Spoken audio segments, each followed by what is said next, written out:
Hello guys, welcome to Amazon TV. I hope you are okay.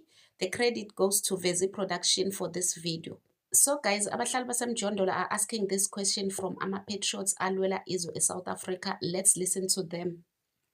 President uyabalula indaba zokuthi awukho umsebenzi ozovela amakhamba abantu bokufika mhlawumbe ngesikhathi kwale into ekanjalo. Okay, isibonelo ngizosikhomba eduze nje isibonelo nje aze asho kanjalo ukuthi uhulumeni waseGhana ubalandile abantu bakhe baseGhana abawu300. Sibuza umbuzo oyi1, ukhona yini umsebenzi o300 ovelile sithi behambe labantu baseGhana? Ilo buzo sinawo nje manje ukuthi since abantu baseGhana behambile amathuba omsebenzi awu300 akhona na avelile. Abantu base South Africa abawu300 bawatholile namathuba omsebenzi sekuhambe labantu abawu300. Mina my question to usisi ukuthi uhlala la eSouth Africa or abroad, because I don't think umuntu uhlala la eSouth Africa can ask this kind of question. I'm asking this question because akekho umuntu uhlala la eSouth Africa ongazi ukuthi people from Ghana, people from Nigeria are not employed in South Africa. They are doing their own things, whether it's business, whether it's criminal activities, but they are not employed. And there's no need for her to ask this kind of question. Okay, let's assume these people were working in South Africa. In less than a week, she's expecting to see South Africans working in their positions. South Africans are not a cheap labor. There are processes to be followed before you employ a South African citizen.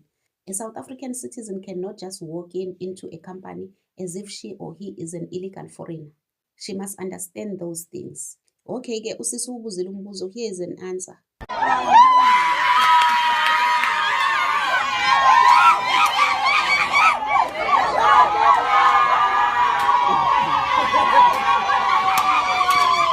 Ayizwaki much and much. Ayidlali kanjalo. Asilale passage. Yeah. Selisisile manje Ethiopian. Abantu sebezorenta direct to landlord. No more paying no 70,000 for rent. Yes, that's much and much. South Africa for South Africans. South Africa for South Africans.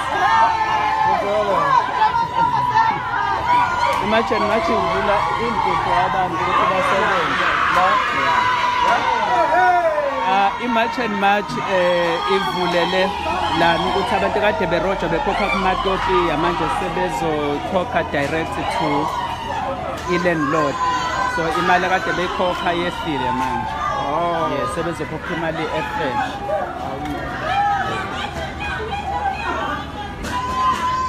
They are just celebrating.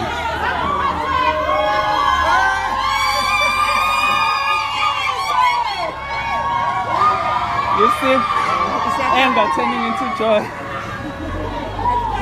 Yes, it's very cool.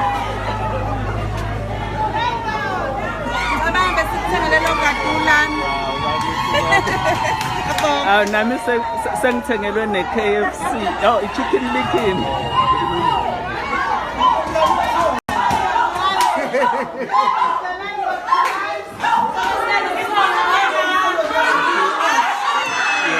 Just turned into joy. So you, it just turned into joy.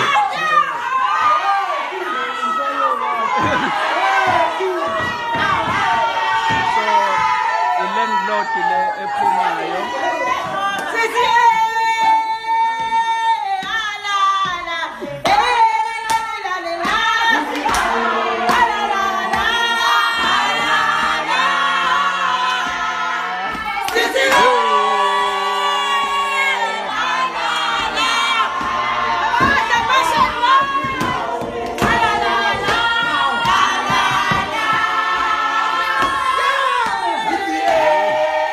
Did you see or hear that? These are South African hairdressers who have been oppressed and abused by foreign nationals from Ethiopia, paying huge amount of money to Ethiopians.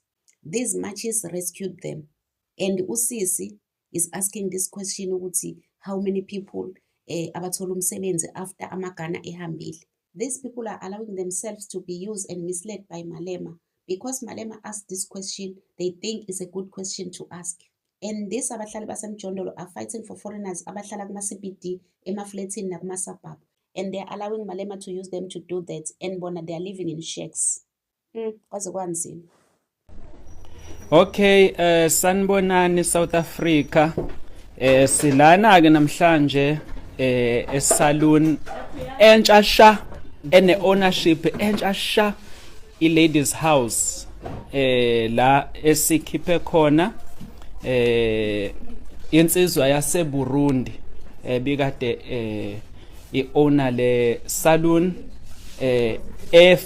ebifanelwe vele ukuthi i-ownwe ama South Africans ngoba i-local economy akusiyona eyabantu bangaphandle. So today sizoxoxa nosisi ufikile asitshele nje kabanzi ukuthi since beyithathile le saloon, we know ukuthi iSouth Africa has been buzzing, abantu bebuza ukuthi uthi kodwa bazokwazi ukuphatha ama saloon, bazokwazi ukuphatha ama business. So today uzosixoxela ukuthi so far benza kanjani.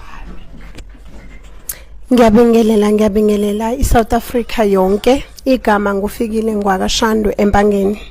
I'm a South African. Siyabonga kakhulu kwi-Marsh and Marsh umsebenzi omuhle abasenzele wona. Isaluni yethu phambilini bikade iphethwe umkhize wokufika, bafika basilekelela kakhulu ke wagcine kwazile ukuphuma since sonke sazi umhlaba wonke ukuthi abalapha ngokungemthetho akuvumelekile ukuthi babe khona, akuvumelekile ukuthi berana ama businesses amancane. Siye sangena ke sayibambela thina mathupha bafethu, kuyenzeka akukho okungenzeki, kuningi esesikwenzile, sasisale singena lutho esaluni, kodwa manje mawufika isaluni sekungathi akaze kwenzeke lutho. Sesizamile ukubuyisela zonke izinto esimeni sakhona njengoba bekunjalo, kuyasebenzeka. Asiphuthume yini into eseniyenzile nje since ningenile, but ngiyabona ukuthi umbala awusafani nasekuqaleni. Yo, siye sapenda, sathenga upende, sathola obhuti bala eMzansi baye basiza kakhulu, bafaka isandla, bangenelela, basilekelela kwapendwa, basifakela ibuko, basifakela amakhabethe, although engakapheleli ka amakhabethe wethu. Did you hear that South African men renovated that salon, installed those mirrors and cupboards and everything in there? There was no foreigner there. Are you still asking us if we will survive without foreigners in this country? I hope you have an answer now. Emqondweni yenu ngicela nikhiphe leyo ukuthi singama South Africans asikwazi ukuzenzela into ngaphandle kwabantu bokufika. Akukho okungenzeki guys, siyakwazi ukwenza konke kuyenzeka, sisazoqhubeka futhi, asikakagcini, asikakami. Itulo sesinazo, yonke into sesithengile bafethu, sesithengile nje kuyenzeka. No, ayike Mzansi niyizwela ke bafethu, if you've been asking yourself ukuthi kuzokwenzekana ama saloon azoqhubeka, labantu laba baneminyaka besebenza lana, bane experience, so bazowaphatha nje lama business baphinde futhi bawadlulisele einganeni zabo, neingane zabo ziwadlulisele einganeni zeingane zabo. So siyabonga kakhulu, si March and March.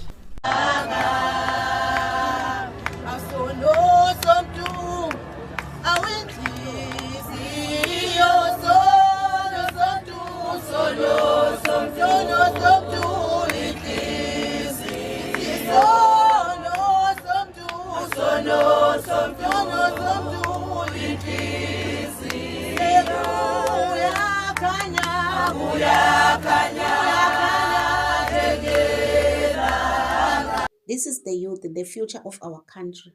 They have been destroyed by izidakamizwa ezifike nabantu bokufika. And this is what abahlali basemjondolo ne-EFF want to see in this country. They are very happy to see this. Anyways, guys, let me know what you think on the comment section. Don't forget to subscribe, to like and share the video. Love you guys. Bye.